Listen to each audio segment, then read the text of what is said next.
বিসমিল্লাহির রহমানির রহিম। সংগ্রামী সকল ফেসবুক ভাই বোন বন্ধু, দেশ এবং বিদেশের যে যেখান থেকে দেখবেন, এটা আমার পক্ষ থেকে জানাই আপনাদের শুভেচ্ছা, অভিনন্দন।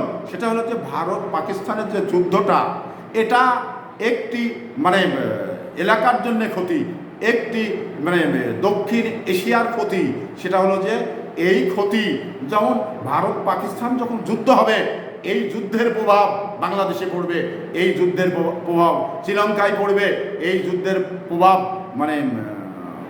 ওই মায়ানমারে পড়বে, বিভিন্ন এশিয়ার দেশগুলোতে পড়বে। কিন্তু তো সেই যুদ্ধ একটি এলাকার শান্তি নষ্ট করে। তো আমি মনে করি ভারত পাকিস্তানের এই যুদ্ধটা এটা বিরতি দিয়েছেন এবং মধ্যস্থতা করেছেন ডোনাল্ড ট্রাম্প। তো সেই ডোনাল্ড ট্রাম্পকে আমি ধন্যবাদ, অভিনন্দন জানাই যে তার শুভবুদ্ধি উদয় হয়েছেন, এইরকম একটি যুদ্ধকে থামিয়ে দিয়েছেন।